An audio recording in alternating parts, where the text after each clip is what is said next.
रामचरितमानस अयोध्या कांड का शेष भाग भक्तगणों सुनिए।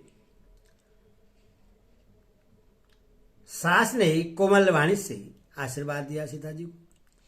वे सीता जी को अत्यंत सुकुमारी देखकर व्याकुल हो उठी।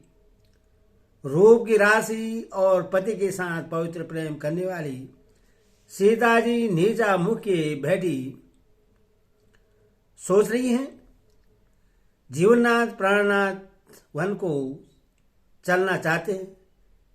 देखे किस पुण्यवान से उनका साथ होगा। शरीर और प्राण दोनों साथ जाएंगे या केवल प्राण ही से इनका साथ होगा। विधाता की करनी कुछ जानी नहीं जाती। सीता जी अपने सुंदर चरणों के नखों से धरती कुरेद रही है।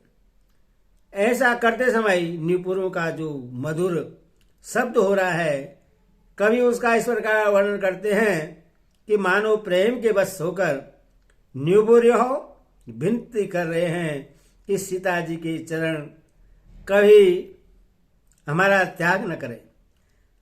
सीता जी सुंदर नेत्रों से जल बहा रही हैं। उनकी अवदशा देखकर श्री राम जी की माता कौशल्या जी बोली, हे तात सुनो, सीता अत्यंत ही सुकुमारी है तथा सास ससुर और कुटुंबी सभी को प्यारी है। इनके पिता जनक जी राजाओं के शिरोमणि हैं। ससुर सूर्य कुल के सूर्य हैं और पति सूर्य कुल रूपी कुमंद वन को खिलाने वाले चंद्रमा तक गुण और रूप के भंडार हैं। फिर मैंने रूप की राशि, सुंदर गुण और शील वाली प्यारी पुत्र वधु पाई है। मैंने इन जानकी की आंखों की पुतली बनाकर इनसे प्रेम बढ़ाया है और अपने प्राण इनमें लगा रखे हैं। इन्हें कल्पलता के समान मैंने बहुत तरह से बड़ी लाड़ चाव के साथ स्नेह रूपी जल से सींचकर पाला है। अब इस लता के फूलने फलने के समय विधाता बाम हो गए। कुछ जाना नहीं जाता कि इसका क्या परिणाम होगा। सीता ने पड़न पृष्ठ पलंग के ऊपर गोद और ढिढोले को छोड़कर कठोर पृथ्वी पर कभी पैर नहीं रखा। मैं सदा सजीवनी जड़ी के समान सावधानी से इसकी रखवाली करती रही हूं। कभी दीपक की बत्ती हटाने को भी नहीं कहती। वही सीता अब तुम्हारे साथ बन चलना चाहती है। हे रघुनाथ, उससे क्या आज्ञा होती है। चंद्रमा की किरणों का रस अमृत चाहने वाली चकोरी सूर्य की हूर आंख किस तरह मिला सकती है। हाथी, सिंह, राक्षस आदि अनेक दुष्ट जीव जंतु वन में विचरते रहते हैं। हे पुत्र, क्या विष की वाटिका में सुंदर सजीवनी बुट्टी शोभा पा सकती है। वन के लिए जो ब्रह्मा जी ने विषय सुख को न जानने वाली कोल और भीलों की लड़कियों को रचा है, जिनका पत्थर के कीड़े जैसा कठोर स्वभाव है, उन्हें वन में कभी कलेश नहीं होता। अथवा तपस्वियों की स्त्रियां वन में रहने योग्य हैं, जिन्होंने तपस्या के लिए सब भोग तज दिए हैं। हे पुत्र, जो तस्वीर के बंदर को देखकर डर जाती है, वे सीता वन में किस तरह रह सकेगी। तेज सरोवर के कमल वन में विचरण करने वाली हंसनी क्या गड्डियों तलैयों में रहने योग्य है। ऐसा विचार कर जैसी तुम्हारी आज्ञा हो, मैं जानकी जी को वैसी शिक्षा दूं। माता कहती है, यदि सीता घर में रहे तो मुझको बहुत सारा हो जाए। श्री रामचंद्र ने माता की पीरी वाणी सुनकर, जो मानो शील और स्नेह रूपी अमृत से सनी हुई थी, विवेकमय प्रिय वचन कहकर माता को संतुष्ट किया। फिर वन के गुण दोष प्रकट करके वे जानकी जी को समझाने लगे। माता के सामने सीता जी से कुछ कहने में सकुचाते हैं, पर मन में यह समझकर कि यह समय ऐसा ही है, वे बोले, ही राजकुमारी, मेरी शिकावन सुनो। मन में कुछ दूषित और न समझ लेना। जो अपना और मेरा भला चाहती हो तो मेरा वचन मानकर घर रहो। हे भावनी, मेरी आज्ञा का पालन होगा, सास की सेवा बन पड़ेगी। घर रहने में सभी प्रकार की भलाई है। आदर पूर्वक सास ससुर के चरण की पूजा सेवा करने से बढ़कर दूसरा कोई धर्म नहीं है। जब जब माता मुझे याद करेगी और प्रेम से व्याकुल होने के कारण उनकी बुद्धि भूली हो जाएगी, वे अपने आप को भूल जाएगी, तब तक तुम कही कथा पुरानी हे भूल जाएगी। हे सुंदरी, तब तक तुम कोमल वाणी से पुरानी कथाएं कहकर इन्हें समझाना। हे सुमुखी, मुझे सैकड़ों सौगंध है, मैं यह स्वभाव से ही कहता हूं कि मैं तुम्हें केवल माता के लिए ही घर पर रखता हूं। मेरी आज्ञा मानकर घर पर रहने से गुरु और वेद के द्वारा सम्मत धर्म की आचरण का फल तुम्हें बिना ही कलेश के मिल जाता है। परंतु हट के बस होकर गाला मुनि और राजा नहुस आदि सब ने कष्ट ही सहे। हे सुमुखी, हे सयानी, सुनो, मैं भी पिता के वचन को सत्य करके शीघ्र ही लौटूंगा। दिन जाते ही देर नहीं लगती। हे सुंदरी, हमारी यह सीख सुनो।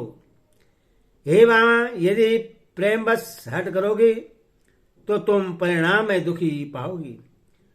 वन बड़ा कठिन, कलेशदायक और भयानक है। वहां की धूप, जाड़ा, वर्षा और हवा सभी बड़े भयानक हैं। रास्ते में कुछ कांटे और बहुत से कंकड़ हैं। उन पर बिना जूते के पैदल ही चलना होगा। तुम्हारे चरण कमल कोमल और सुंदर हैं और रास्ते में बड़े बड़े दुर्गम पर्वत हैं। पर्वतों की गुफाएं, खोए दरें, नदियां, नद और नाले ऐसे अगमय और गहरे हैं कि उनकी ओर देखा तक नहीं जाता। रीछ, बाघ, भेड़िया, सिंह और हाथी ऐसे भयानक शब्द करते हैं कि उन्हें सुनकर धीरज भाग जाता है। जमीन पर सोना, पेड़ों की छाल के वस्त्र पहनना और कंद मूल फल का भोजन करना होगा। और वे भी क्या सदा सब दिन मिलेंगे। सब कुछ अपने अपने समय के अनुकूल ही मिल सकेगा। मनुष्य को खाने वाले निशाचर राक्षस फिरते रहते हैं। वे करोड़ों प्रकार के कपट रूप धारण कर लेते हैं। पहाड़ का पानी बहुत ही लगता है। वन की विपत्ति बखानी नहीं जा सकती। वन में भीषण सर्प, भयानक पक्षी और स्त्री पुरुषों को चुराने वाले राक्षसों के झुंड रहते हैं। वन की भयंकरता या आने मात्र से धीर पुरुष भी डर जाते हैं। फिर भी मृगलोचनी, तुम तो स्वभाव से ही डरपोक हो। हे हंसगामिनी, तुम वन के योग्य नहीं हो। तुम्हारे वन जाने की बात सुनकर लोग मुझे अपयश देंगे, बुरा कहेंगे। मान सरोवर के अमृत के समान जल से पाली हुई हंसिनी कहीं खारे समुद्र में जी सकती है। नवीन आम के वन में विहार करने वाली कोयल क्या करीले के जंगल में शोभा पाती है। हे चंद्रमुखी, हृदय से ऐसा विचार कर तुम घर ही पर रहो। वन में बड़ा कष्ट है। स्वाभाविक ही हित चाहने वाले गुरु और स्वामी की सीख को जो सिर चढ़ाकर नहीं मानता, वह हृदय में भर पेट पछताता है और उसके हित की हानि अवश्य होती है। प्रियतम के कोमल तथा मनोहर वचन सुनकर सीता जी के सुंदर नेत्र जल से भर गए। श्री राम जी की और शीतल सीख उनको कैसी जलाने वाली हुई, जैसे चौकी को शरद ऋतु की चांदनी रात होती है। जानकी जी ने कुछ उत्तर देते नहीं बनता। वे यह सोचकर व्याकुल उठी कि मेरी पवित्र और प्रेमी स्वामी मुझे छोड़ जाना चाहते हैं। नेत्रों के जल आंसुओं की जबरदस्ती रोककर भी पृथ्वी की कन्या सीता जी हृदय में धीरज धरकर सास के पैर लगकर हाथ जोड़कर कहने लगी, हे देवी, मेरे इस बड़ी भारी ढिलाई को क्षमा कीजिए। मुझे प्राणपति ने वही शिक्षा दी है जिससे मेरा परम हित हो, परंतु मैंने मन में समझकर देख लिया कि पति के वियोग के समान जगत में कोई दुख नहीं है। हे प्राणनाथ, हे दया के धाम, हे सुंदर, हे सुखों के देने वाले, हे सुजान, हे रघुकुल कुमंद के खिलाने वाले चंद्रमा, आपके बिना स्वर्ग भी मेरे लिए नरक के समान है। माता पिता बहन, प्यारा भाई, प्यारा परिवार, मित्रों का समुदाय, सास ससुर, गुरु, स्वजन, बंधु बांधव, सहायक और सुंदर सुशील और सुख देने वाला पुत्र। हे नाथ, जहां तक स्नेह और नाते हैं, पति के बिना स्त्री को सभी सूर्य से भी बढ़कर तबाने वाले हैं। शरीर, धन, घर, पृथ्वी, नगर और राज, पति के बिना स्त्री के लिए यह सब शोक का समाज है। भोग रोग के समान है, गहने भार रूप हैं और संसार यम यातना नरक की पीड़ा के समान है। हे प्राणनाथ, आपके बिना जगत में मुझे कहीं कुछ भी सुखदायी नहीं है। जैसे बिना जीव के देह और बिना जल के नदी, वैसे हे नाथ बिना पुरुष के स्त्री है। हे नाथ, आपके साथ रहकर आपका शरद पूर्णिमा के निर्मल चंद्रमा के समान मुख देखने से मुझे समस्त सुख प्राप्त होंगे। हे नाथ, आपके साथ पक्षी और पशु भी मेरे कुटुंबी होंगे। वन के नगर और वृक्षों की छाल ही नीलवर वस्त्र होंगे और पनकुटी पत्तों की बनी झोपड़ी ही स्वर्ग के समान सुखों की मूल होगी।